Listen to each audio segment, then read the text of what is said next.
tuh kan. Musim hujan, banyak penyakit, banyak nyamuk. Banyak nyamuk ternyata bisa menyebarkan penyakit, yaitu demam berdarah dengue. Dan banyak nih mitos masyarakat yang berkembang bahwa katanya kalau kena demam berdarah maka bisa diatasi dengan minum jus kurma atau jambu nih. Benar nggak ya? Mitos atau fakta? Langsung kita tanya dengan dokter spesialis penyakit dalam, Dr. Wisman dari Wisnu. Halo dokter. Halo, Dok. Sudah hadir bersama kami. Terima kasih banyak dokter. Gimana nih dok? Mitos atau fakta nih dok? Apa ini? Yang mana? Katanya kalau sakit demam berdarah ini bisa diatasi dengan mengkonsumsi jus kurma. Mitos atau fakta dok? Mitos. Mitos ya? Mitos. Jadi kalau ditanya apakah bisa menyembuhkan, jawabannya jelas banget mitos.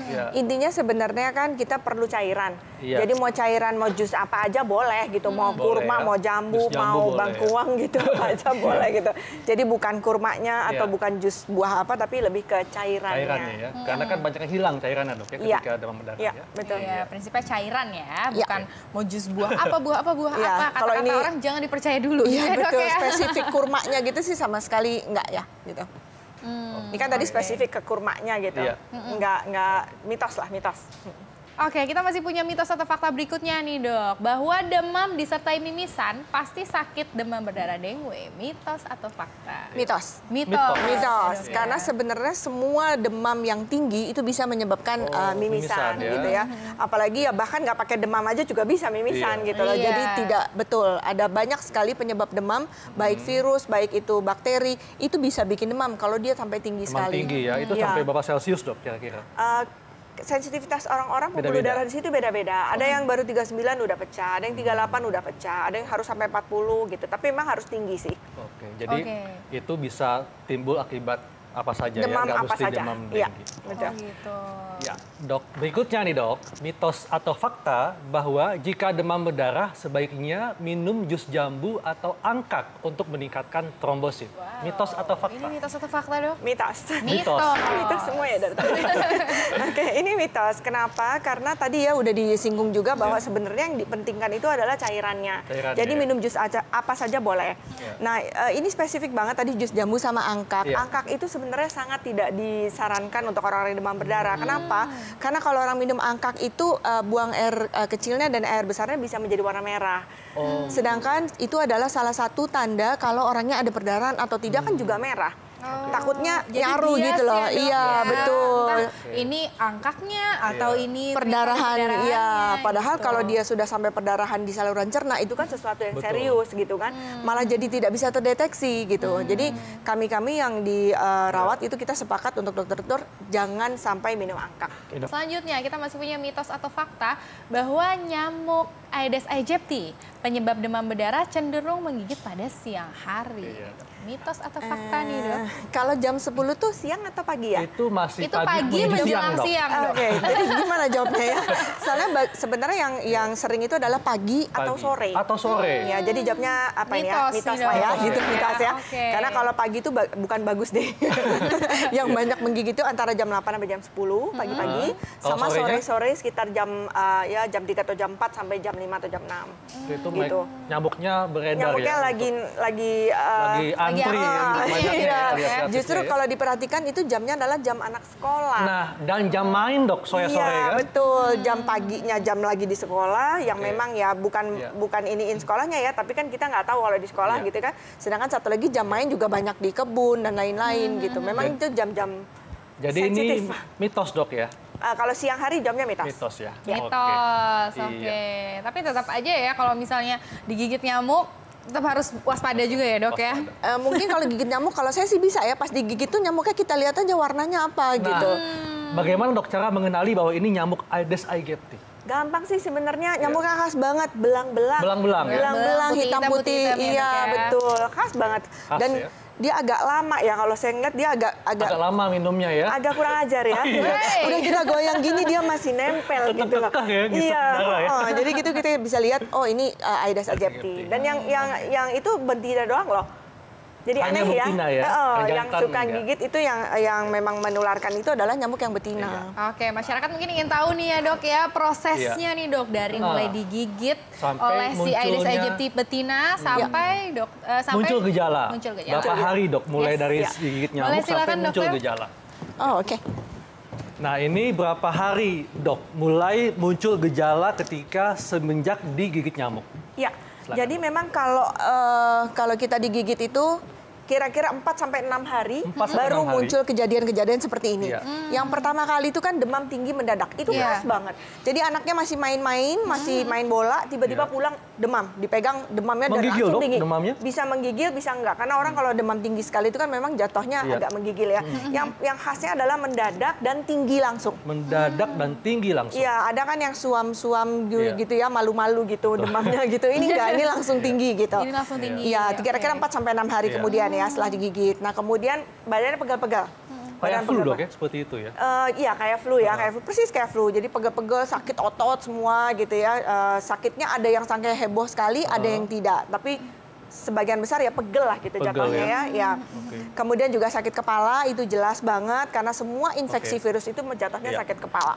Dan sakit kepalanya parah, Dok, ya? Dan nah, ini yang khasnya sakit pada bagian belakang mata. Sebenarnya nggak semua pasien juga ada sakit di belakang mata ya, tapi sih pusing hampir semua, sama mual itu juga hampir semua. Hampir itu yang khas. Seperti itu. Hampir semua pasien datang itu karena sakit kepala yang tidak tertahankan dan mualnya.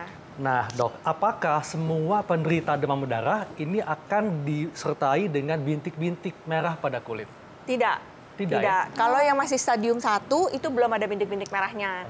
Jadi kita tahu demam berdarah itu ada beberapa stadium, ada stadium 1, 2, 3, 4. Stadium 1 itu kita sebut sebagai demam dengue. Demam dengue itu hanya hematokritnya yang sedikit naik, trombositnya masih lumayan bagus, tetapi demamnya dan gejala tadi ada semua gitu ya. Nah itu masih bagus tuh, nggak ada bintik-bintik sama sekali yang kita sebut petekie gitu ya. Nah kalau stadium 2 mulai ada tuh, mulai ada trombosit mulai turun, tapi orangnya masih lumayan baik lah, tekanan darah semua masih bagus. Stadium 3 tekanan darahnya mulai turun. Stadium 4 itu shock ya. Pada saat shock itu ya itu yang jadi dokternya tuh stadium 3 aja udah deg-degan deh gitu ya. Karena harus kejar-kejaran cairannya banyak sekali. Dan tentunya sebelumnya ada muntah-muntah juga, Dok, ya? Nggak selalu juga ya, nggak selalu. Ada orangnya tenang-tenang aja. Karena apa? Karena orang yang nyampe di stadium 4 itu yang shock, itu justru biasanya orangnya udah seger. Oh, oke. Itu yang bikin bahaya orang demam berdarah. Dia demam kira-kira sampai hari ke-3, ke-4 gitu. Orangnya setelah itu merasa seger, udah nggak demam lagi, mencoba untuk aktivitas, tapi pada saat itulah labnya sebenarnya lagi jelek-jeleknya. Selanjutnya, mitos dan fakta adalah ramuan sari daun pepaya bisa sembuhkan DBD. Mitos atau fakta, Dok? Mitos lagi. Mitos lagi. Ya. Jadi daun pepaya, jujur ini saya baru dengar sih ada yang makan daun pepaya. Tapi itu mitos gitu. Karena demam berdarah itu nggak ada obat yang dikasih terus sembuh. Obat aja nggak ada gitu. Didiemin juga sembuh sendiri gitu ya. Kalau dia nggak kekurangan cairan sebenarnya juga sembuh sendiri. Karena dia virus. Virus tuh sebenarnya kita bisa sembuh sendiri kalau daya tahan tubuh kita kuat gitu. Oh, tapi Dok, kan ini katanya memang nggak ada obat spesifik ya. Dan bahkan bisa sembuh sendiri tadi dokter bilang. Iya, betul. Tapi banyak nih sebagian orang yang justru makin memburuk gejalanya. Nah ini kenapa, Dok? Ya, karena sebenarnya kan ada fase-fasenya ya. Tadi mungkin sudah ditayangkan sedikit. Kita fase pertama tuh fase demam. Fase demam tuh ya demam tinggi, semua orang juga pasti ngerasa nggak enak. Nah, pada fase demam yang kira-kira sampai 3-4 hari itu, terus masuk ke dalam fase kritis. Nah, fase kritis ini beda-beda juga semua orang. Ada yang kritis benar-benar sampai trombositnya rendah banget. Sebenarnya yang dilihat bukan trombosit aja loh, hematokrit itu penting banget. Makin tinggi hematokritnya, makin mungkin dia shock gitu. Nah, fase terakhir fase pemulihan. Sebenarnya semua orang melewati fase itu gitu, tapi berbeda-beda ininya. Ini berlangsung berapa hari, Dok, biasanya?